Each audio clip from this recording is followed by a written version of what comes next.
Gracias, Ricardo, y muchísimas gracias a todos los asistentes para esta plática de pautas útiles. ¿Por qué? Porque a todos nos ha tocado y porque a todos nos va a beneficiar y cada vez que tratamos a un paciente con talla baja, pues cada vez es más difícil y más complejo.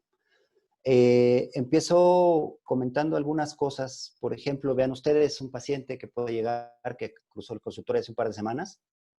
Clásica consulta de un papá preocupado, que el papá tuvo zapatos ortopédicos desde los 5 años de edad y quiere que su hijo empiece antes para que termine antes. 2 años, 4 meses, se queja de pie plano, lo revisamos y a la exploración llama la atención lo siguiente.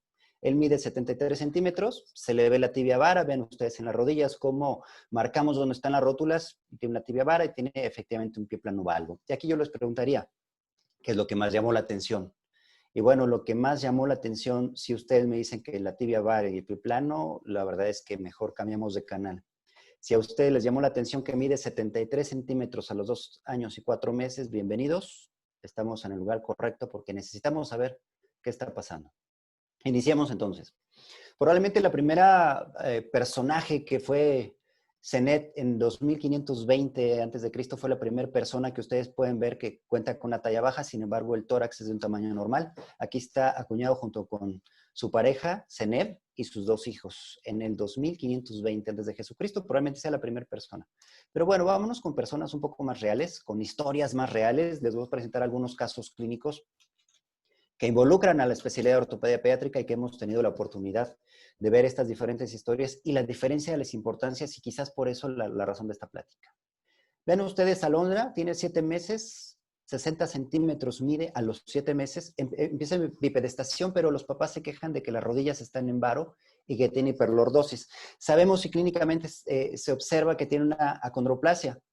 La intervención que tenemos que hacer o que se tiene que hacer médica es, obviamente, radiografías. Hay quienes dan una hormona de crecimiento y una terapia de reemplazo enzimático próximamente va a estar disponible para los pacientes con acondroplasia. Los servicios tratantes son genética, pediatría, endocrinología, ortopedia y alguno que otro que se agregue. Veamos a Ivette, por ejemplo, tiene 5 años y no crece lo suficiente. A los 5 años mide 85 centímetros. Se angulan en varo sus fémures y las tibias en antecurvatum. Tiene osteogénesis imperfecta. Habrá quien dirá, bueno, vamos a darle calcio. Habrá quienes tengamos que documentar esto con radiografías, algunas cirugías, bifosfonatos, vitamina D. La terapia física es imperativa y lo vamos a estar viendo entre genética, rehabilitación endocrino, ortopedia y algunos otros servicios. Vean ustedes, unos hermanos, Sergio y Sofía. Ahí se quejan de que hay una falta de crecimiento desde los 2 años, pero lo más importante en la imagen más pequeña es que hay una rigidez progresiva de las rodillas y los codos. Ella tiene 7 años y él tiene 5. Ella mide 1 metro y ella mide 98 centímetros. Vean ustedes qué baja está la talla. Y ellos padecen una enfermedad que se llama maratolami o es la mucopolisacaridosis tipo 6.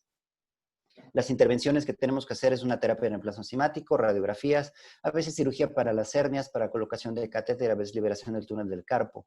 Los servicios tratantes somos genética, cardio, neumología, endocrinología y ortopedia. De la misma forma, con una talla baja está esta pequeña de 2 meses de edad que ya lleva en su haber 5 fracturas desde que nació y las piernas evidentemente deformadas. Sabemos o presumimos que puede ser una tipo 2 de la osteogénesis imperfecta. Las intervenciones será documentar estas fracturas por medio de radiografías, pero sabemos que no necesariamente suplementamos estos pacientes porque la expectativa de vida es baja. Entonces, los servicios tratantes, ortopedia para sus fracturas, cuidados paliativos y genética. Luis es el mayor de 2 hermanos. El mayor en edad es el del lado izquierdo, él tiene 5 años. Y el hermano, el del perrito, él tiene 3. Vean ustedes la talla, dicen que no crece. Y a pesar de que se alimenta bien, tiene 85 centímetros a sus 5 años y no hay retardo neurológico. Él tiene una talla baja esencial. La intervención que se hace en ellos es una hormona de crecimiento y lo ve endocrinopediatría. Iván es un caso muy interesante que llegó inicialmente a ortopedia por este valgo tan importante de sus rodillas, un poquito más del lado izquierdo, progresivo, pero también la talla es baja, a los 6 años mide 95 centímetros y un abdomen o una hiperlordosis un poco prominente. Después de algunos estudios, el diagnóstico que llegamos es que Iván tiene insuficiencia renal. Y obviamente la intervención es completamente distinta para un valgo de rodillas por insuficiencia renal. Hay esteroides, restricción de las proteínas, suplementos vitamínicos, radiografías, etcétera. los servicios tratantes, nefrología, urología, endocrinología, obviamente nosotros como ortopedistas pediátricos. Otro caso, 3 hermanos, 7, 5 y 3 años, Jorge, Mario y Alondra. Empiezan a dejar de crecer desde los 2 años, pero ellas tienen un deterioro neurológico progresivo y rigidez articular progresiva. Tienen una enfermedad que es el síndrome de Hurler o la mucopolisacáridos tipo 1, y ellos deben o necesitan alguna intervención del tipo de, cuando se detecta esto antes de los 3 meses, un trasplante de médula ósea, terapia del plasma enzimático, cirugías para liberación del túnel del carpo, para hernias, para algunas complicaciones, terapia física, terapia pulmonar. Lo vemos entre genética, endocrino, neurocardio, neumología, ortopedia, más los que se agreguen.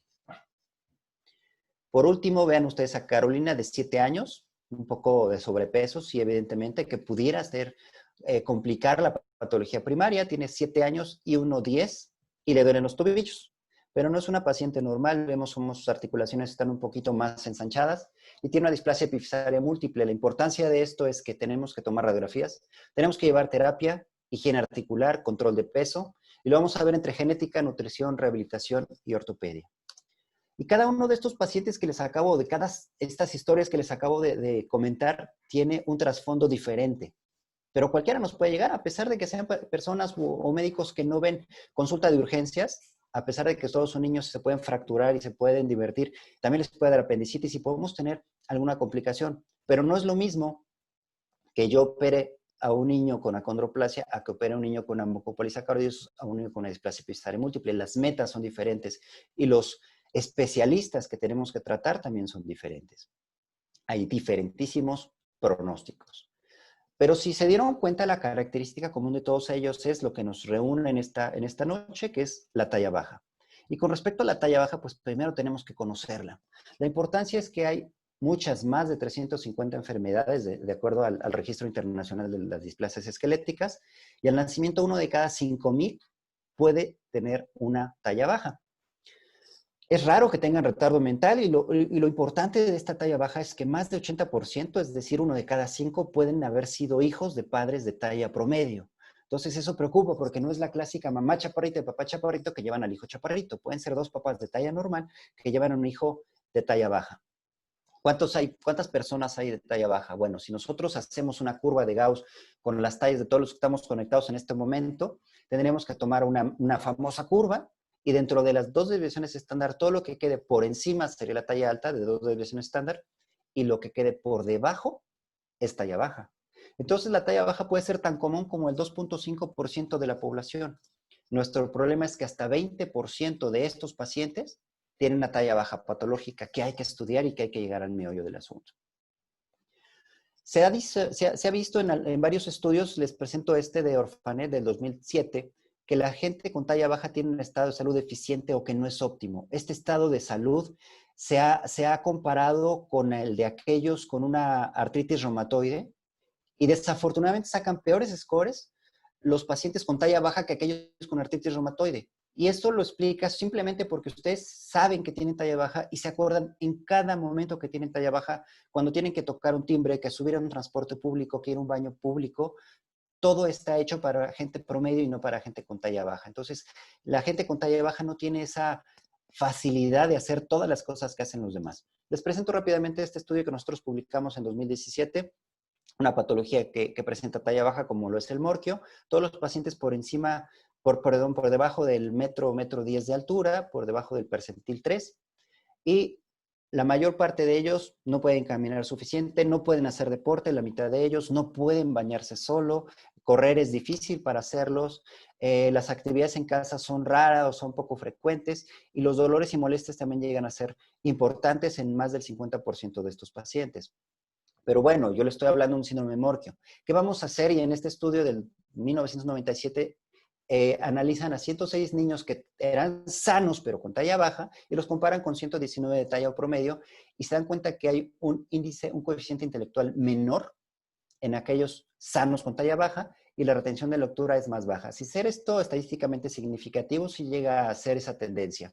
Probablemente también se relaciona con los hábitos alimentarios deficientes o con un índice de masa corporal bajo. Entonces, pues tenemos que ser lo más precisos posibles para saber con quién estamos peleando y saber qué tratamiento será el más adecuado.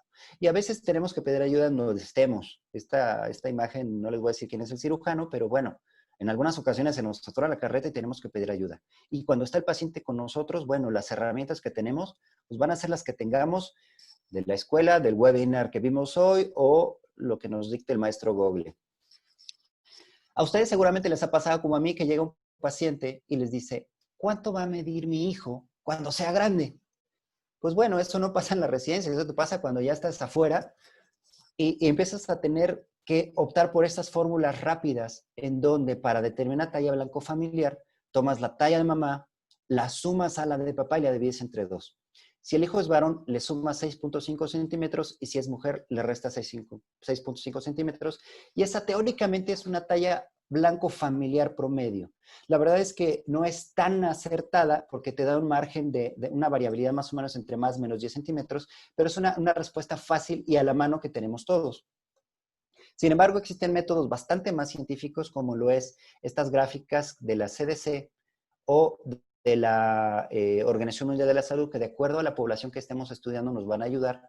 Y aquí recordemos cómo tenemos que percentilar al paciente de acuerdo a la edad que tiene y de acuerdo tanto al peso como a la talla que le estamos viendo. De acuerdo a eso, nosotros vamos a determinar si ese paciente está bien para la talla o está más alto o está más pequeño o está más pesado o no está más pesado. Aquí cabe mencionar que es fácil pero metódico el medir un paciente. El paciente tiene que estar perfectamente recargado sobre nuestro estadímetro, estar parado y sin zapatos de preferencia y mantener una línea recta entre la oreja y la comisura del ojo para nosotros medir la proyección que da la parte superior de la cabeza. En ese sentido, nosotros somos los que tenemos que tomar la medición y no dejarle la medición a un tercero si es que estamos verificando sobre la talla baja. Dentro de la interrogación llama mucho la atención que si el paciente tiene algún deterioro de la función o del desarrollo psicomotor, no nada más es una talla baja, es una bandera roja que nos está avisando, tenemos que estudiarlo porque se puede tratar de alguna alteración que merezca más estudio y más participación y probablemente sea muy, muy urgente. Recordar que algunas alteraciones de la talla baja o algunos síndromes pueden ser hereditarios, como es la condroplasia en forma autosómica dominante, recesiva como las mucopolisacaridosis, a veces son ligadas al X, y que no necesariamente si le pido un cariotipo, el cariotipo va a mostrarme la alteración, el cariotipo solamente me va a determinar lo que yo le pida que busque. A veces es necesario llamar a algunos otros sujetos de la familia para ver a quién se parece más a este paciente y poder indagar hacia dónde nos vamos. A veces vemos que la aparición puede ser como en la condroplasia, que desde el nacimiento o desde antes ya sabemos el diagnóstico. A veces tenemos que ir viendo conforme se va desarrollando y a veces con el crecimiento nos va dando las angulaciones y nos va dando más pistas. Si tenemos una enfermedad sistémica asociada, es poco probable que sea una displasia esquelética. Sin embargo, no hay que excluir que pueda llover sobre un terreno mojado, pero es más difícil que lo sea. Ahora, cuando pasamos a la revisión de nuestro paciente y estamos sospechando cómo estudiar a este paciente con talla baja, tenemos que explorarle todo. Aquí no les quise poner todo, pero todo. ¿Por qué? Porque no sé si ustedes han conocido o han escuchado hablar de un síndrome que se llama síndrome de Arscott-Scott. Este síndrome se le conoce como fascio aurículo digital, no, perdón, síndrome fascio dígito genital. Entonces, si no le vemos las uñas o si no le vemos los genitales, nunca vamos a dar con el diagnóstico. Y es la misma situación en el caso del síndrome de uña rótula, que si no le palpamos la rótula y si no nos acercamos a ver las uñas, pues tampoco vamos a diagnosticar un síndrome de uña rótula, que dicho sea de paso, también cursa con una talla baja. Entonces, la exploración tiene que incluir absolutamente todo. Y dentro de la evaluación clínica, la primera herramienta muy importante es la proporción, que nuestro paciente sea armónico. Vean ustedes del lado izquierdo cómo esta niña tiene un tórax promedio, pero las extremidades están cortas. Y bueno, del lado derecho tenemos un segmento superior y un inferior más o menos promedio. Esto lo vamos a desglosar un poco más. El segmento superior lo vamos a medir cuando nosotros tomamos una línea desde la sínfisis del pubis hasta el piso. Este es el segmento inferior. La talla la sabemos medir y entonces el segmento superior simplemente es restar el segmento inferior a la talla. Y ahí ya tenemos tres medidas súper importantes para nuestra medición. Si nosotros vemos que la relación entre el segmento superior e inferior es desproporcionada, estamos muy probablemente con un niño muy pequeño o con una alteración esquelética. Ven ustedes, por ejemplo, en este paciente con acondroplasia, como el segmento inferior es muy corto, con un tórax promedio, un segmento superior largo, y del lado derecho vemos completamente lo contrario. Vemos un segmento inferior que es más largo en comparación con el segmento superior. Normalmente, esta relación tiene que ir lo más cercano hacia el 1. Vean ustedes, después de la pubertad, entre 0.8 y 0.95 es más o menos el promedio, a excepción de cuando estamos naciendo, que es de 1.7. La envergadura o brazada es otra herramienta fundamental que debemos de tomar y es más que medir cuánto mide la distancia máxima entre los brazos abiertos. Esto casi siempre tendría que corresponder de forma armónica con la talla. Antes de la adolescencia los brazos son más cortos y después de la adolescencia hasta 5 centímetros se consideran normales. Pero aquí el número mágico es el 1.05. Es decir, si yo divido la envergadura entre la talla, el número tiene que darme 1.05 y no más y no menos. Porque si no estamos entre una brazada muy larga o muy corta y un acortamiento desproporcionado. Desmembremos ahora las extremidades. Las extremidades pueden estar cortas en el segmento proximal o húmero o fémur, y ahí le llamaremos acortamiento rizomélico. Si se encuentra corta en el segmento medio, un acortamiento mesomélico, y si se encuentra corto en el segmento distal, acromélico. Entonces ya tenemos muchas herramientas como para determinar hacia dónde irnos en este paciente con talla baja. ¿Qué sigue? Pues las radiografías. Después de examinar al paciente, tener más o menos una hipótesis, tenemos que tomar y partir a los estudios radiográficos. Cuando tenemos una displasia esquelética, prácticamente son 5 los estudios más fundamentales que tenemos que tomar, que es la lateral de cráneo, AP lateral de columna, AP de pelvis, AP de manos y AP de rodillas. Con eso, más del 80% de las displasias esqueléticas pueden ser diagnosticadas. Y en algunas ocasiones las displasias esqueléticas pueden ser tan fáciles como lo siguiente. Vean ustedes, del lado izquierdo estoy poniendo una arquitectura normal de un hueso largo.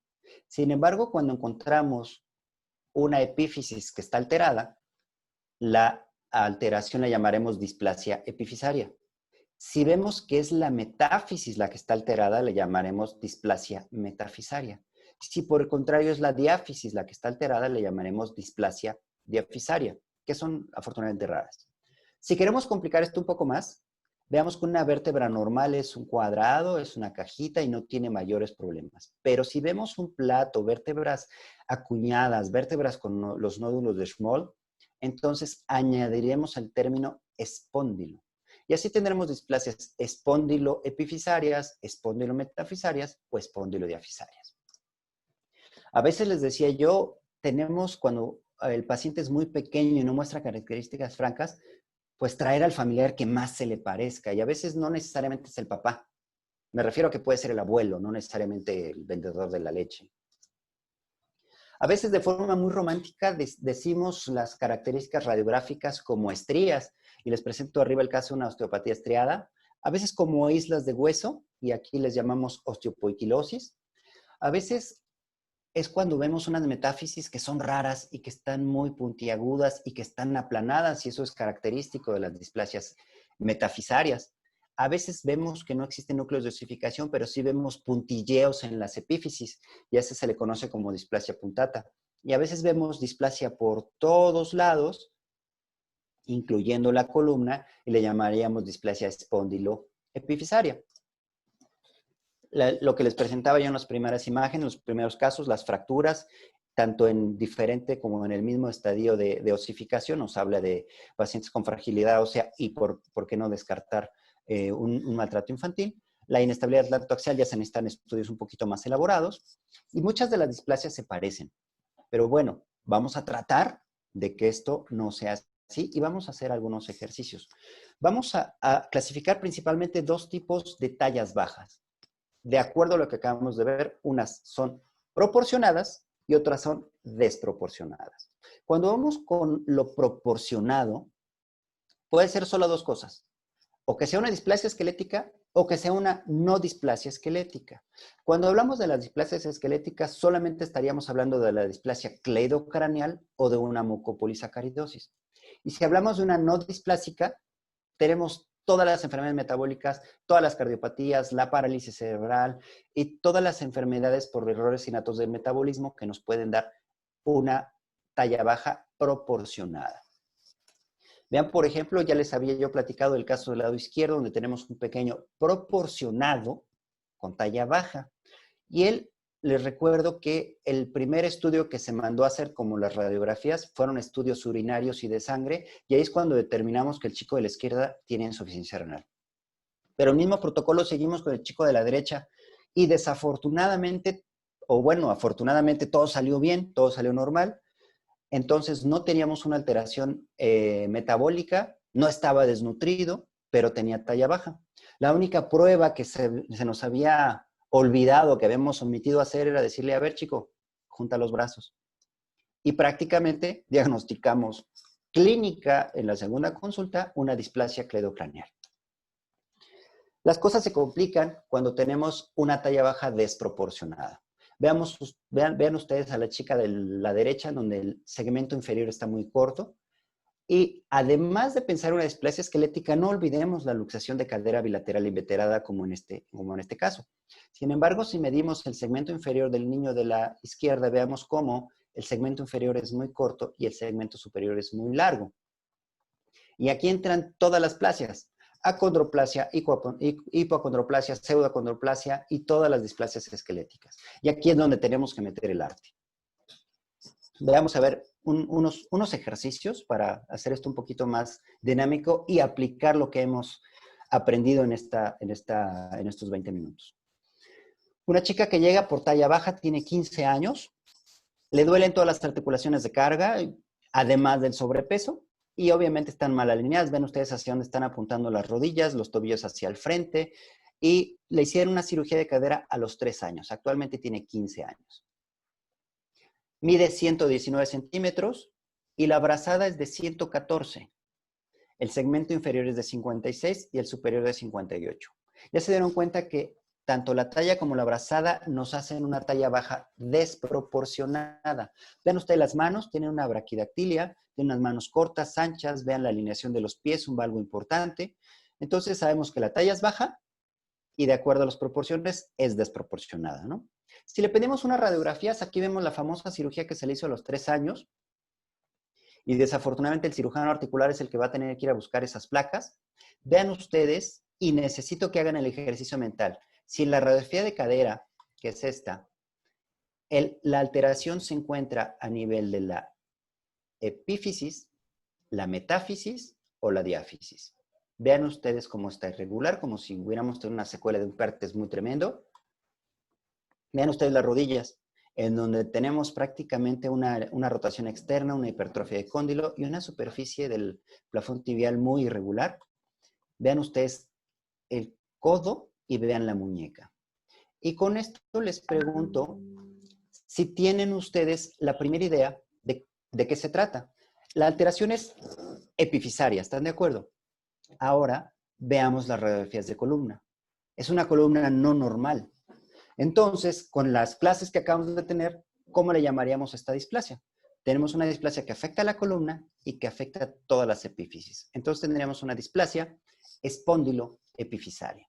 Hay muchos tipos y lo más importante que tenemos que saber es que hay gente que lo diagnostica al nacimiento con estas radiografías y hay muchos personajes célebres en pinturas que padecen o que padecieron esta enfermedad, como las que les muestro en esta imagen. Segundo ejercicio.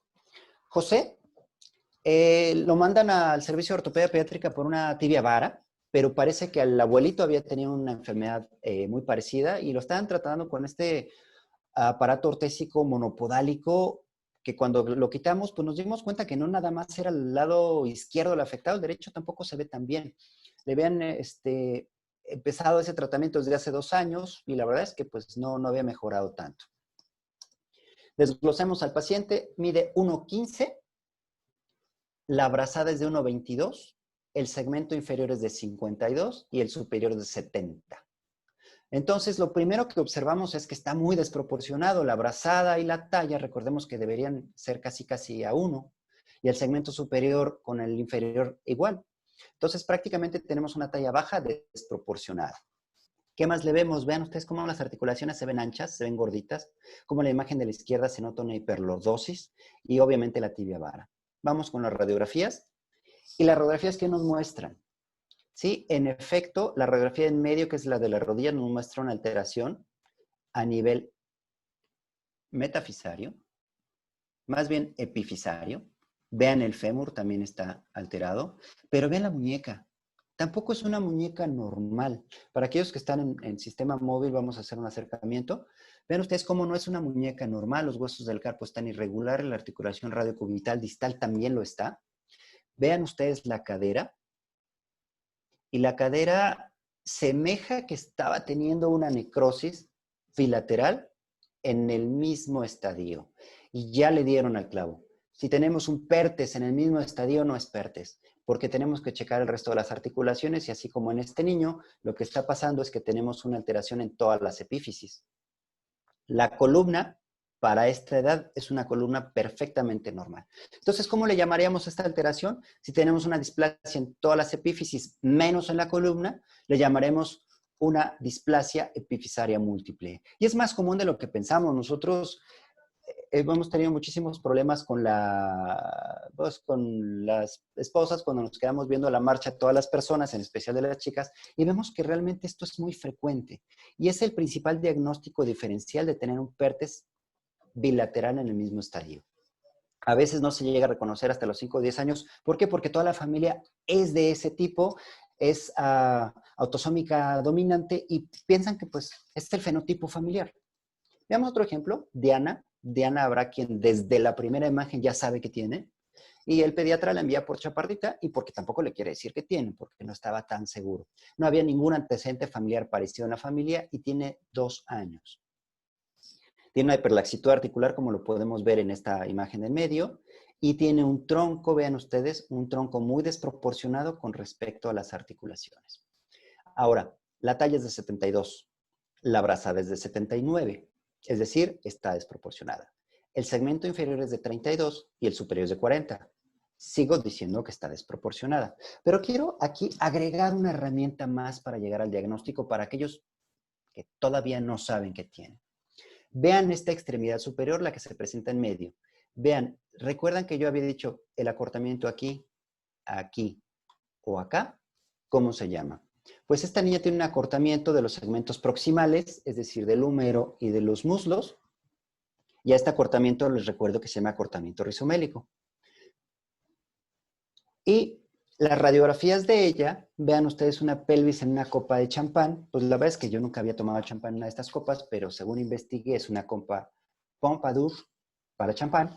Y bueno, esa es la situación. Tenemos la persistencia de huesos gormianos en el cráneo, tenemos esta tibia vara, tenemos la fisis distal del fémur en copa de V invertida y tenemos alteraciones epifisarias por todos lados. Pero bueno, nos quedamos con la parte inicial de la exploración y le consultamos al doctor Google qué puede ser. Doctor Google le preguntamos cuál es una talla baja desproporcionada con un acortamiento rizomélico y si se dan cuenta entre las primeras revisiones viene lo que es la acondroplasia. Aquí está, revisiones médicas en niños con acondroplasia. Es decir, si nosotros sabemos qué pedir, desglosándolo, el maestro Google nos puede dar muchas pistas. Y ahora que sabemos que tiene acondroplasia, ya podemos decirle al papá o a la mamá que tenemos que verificar la apnea del sueño, la estenosis cervical, la cifosis toracolumbar, otitis media, conducto lumbar y cervical estrecho y otras patologías. Bien, Ana tiene 3 fracturas desde el nacimiento, deformidad en muslos y brazos, obviamente que ya les di el diagnóstico, tiene apenas 3 meses, pero vamos a hacerlo un poquito más científico. Vean ustedes cómo está el examen físico, una talla de 48, un perímetro cefálico en relación a esto es muy grande, es decir, es una cabeza grande. Las radiografías vemos con estas fracturas no recientes en huesos humerales, en huesos femorales, probablemente también en costillas, si lo logran ver por la definición de mi pantalla. Y bueno, deberíamos preguntar de forma científica al colega, oye colega, ¿qué opinas cuando tenemos una talla baja y fracturas múltiples? Perdón, me fui muy lado. Talla baja y fracturas múltiples. Bueno, entre los primeros resultados viene pues lo que tiene nuestra paciente, que es la osteogénesis imperfecta. Y ya sabemos entonces que hay varios tipos y las fracturas y las deformidades y el dolor y los bifosfonatos y toda la historia atrás de este diagnóstico. Paula es un poquito más difícil el caso. Limitación progresiva a las actividades. La prueba que se le pide es que haga una perfecta flexión de los hombros a 90 grados, sin embargo ya no lo puede hacer. Es débil visual, tuvo antecedentes de infecciones respiratorias repetitivas y tiene apnea obstructiva del sueño, con tan solo 9 años. Ya le habían hecho 2 cirugías por hernia umbilical. Desglosamos todo y vemos que la talla es baja, 111, y la brazada 112. Relativamente proporcionado. El segmento inferior y el superior solamente se distancian por 2 centímetros, entonces prácticamente también está proporcionado, porque eso puede estar dado por la semiflexión que tiene en las rodillas. Entonces ahí me puede estar secuestrando el centímetro que me hace falta. Pesa 20 kilos. Algo importante en la exploración es una hepatosplenomegalia. Y si nos dimos cuenta, en esta imagen de en medio, pudimos observar que esta paciente tiene una opacidad corneal muy importante y eso es lo que la hace débil visual. No tiene ningún deterioro neurológico, pero sí una debilidad visual por esta opacidad de las córneas. Las radiografías me hablan de que tengo una displasia prácticamente a todas las epífisis, incluyendo la columna, vean la radiocubital distal, vean los codos. La columna cervical, pues probablemente con algún acercamiento se vea un poco mejor y vemos una silla turca que está en forma de un poquito más abierta, más que silla parece un catre. Y recordar que dijimos, el paciente con talla baja, si está proporcionada, es probable que sea una enfermedad metabólica o que si es una displasia esquelética puede ser la displasia cleidocraneal o que sea una mucopolisacaridosis. Pero bueno, tenemos al colega a la mano y le preguntamos una displasia esquelética que tenga opacidad corneal y el primer resultado que nos saca es lo que tiene la niña, una mucopolisacaridosis. ¿Cuál es? Bueno, ya será entrar más hacia el detalle de qué es lo que tiene mi paciente para poder determinar cuál es. En el caso de ella tiene un síndrome de Bartholomew, en donde la opacidad corneal es lo más resaltable de esta, es la que tiene con mayor frecuencia de las mucopolisacaridosis, la opacidad corneal, tienen facies un poco toscas, etc. El diagnóstico no se da al nacimiento y vean, la talla baja aparente desde los 2 años, las manos en garra y esa rigidez articular que les estaba platicando anteriormente.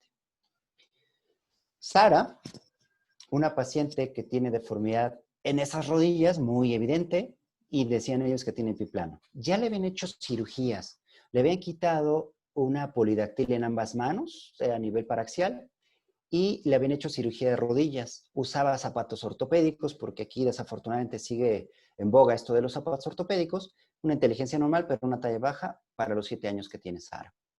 Vean ustedes las manos muy pequeñas, las uñas muy hipoplásticas, el acortamiento y una alteración muy importante aquí a nivel de los dientes. Vean cómo la dentina está mal. Obviamente las alteraciones angulares son importantes. 104 centímetros con una brazada de 100. Tiende a estar un poco desproporcionada, pero el segmento superior y el inferior, probablemente por el valgo de rodillas, pudiera estar desproporcionado. Ahora, les dije lo de las uñas. Vemos las uñas como están muy hipoplásicas, tienen una hipoplasia, y los dedos están muy cortos. Y eso de forma rimbombante le vamos a llamar braquimetacarpofalangia y una hipoplasia unguial. ¿Para qué? Para poder detallárselo al colega Google y que nos ayude. Estas eran las radiografías. Estas eran las radiografías de la paciente para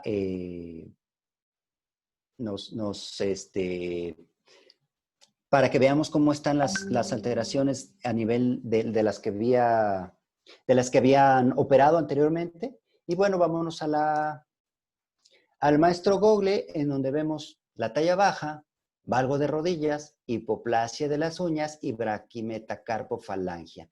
Y bueno, y aquí vemos un síndrome de Ellis Van Creveld.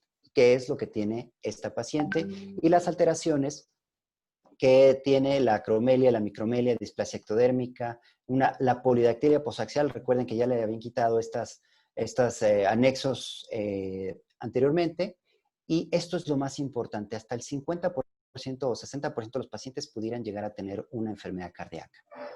Los problemas, hay un par de artículos muy buenos en JPO para el tratamiento del paciente con Ellis Van Creveld.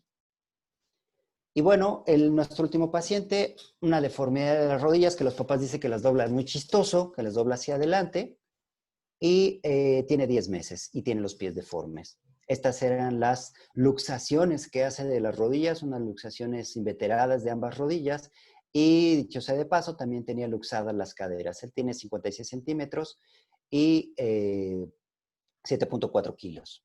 Vean ustedes si le hago el acercamiento para que vean la hipoplasia o la depresión del puente nasal y un hipertelorismo. Ahí están las luxaciones documentadas de la cadera izquierda, de las dos rodillas.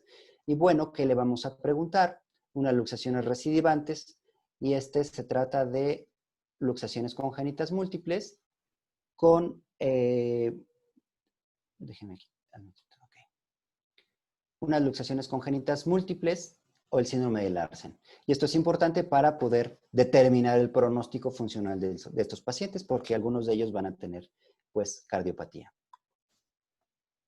Esto es lo más importante. ¿Por qué? Porque se nos va a hacer muy fácil hacer un tratamiento quirúrgico, pero si no tomamos en cuenta esto, es muy probable que nos encontremos en muchos problemas. Lo más importante, tratando de concluir ya esta plática, es que nos acerquemos lo más posible al diagnóstico. Ustedes disculpen que me fui muy rápido, pero bueno, como va a estar grabado, va a estar accesible a la mayor parte de a quien les interese volver a ver esta plática. Recuerden ustedes que si piden algo por alguna especie de mensajería o correo y equivocan un número, pues probablemente ese paquete no va a llegar. Si nosotros le demos al paciente un diagnóstico erróneo, pues el paciente va a quedarse con ese diagnóstico mucho tiempo y probablemente no sea lo correcto.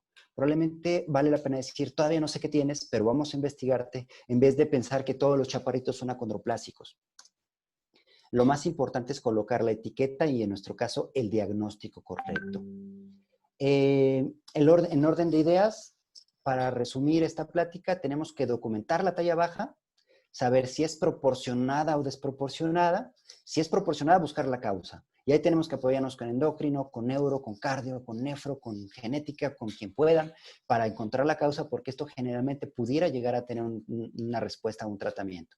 Si es desproporcionada, también hay que buscar el diagnóstico, y ahí más nos va a ayudar genética y ver la posibilidad de que exista el tratamiento, como en las mucopolisacardiosis, como en el raquitismo ligado al X, como en la mayor parte de los errores innatos del metabolismo. Pues me despido con esta imagen, no sin antes recordarles y que vamos a pasar a la etapa de preguntas. Y les recuerdo el webinar de la próxima semana, que será con el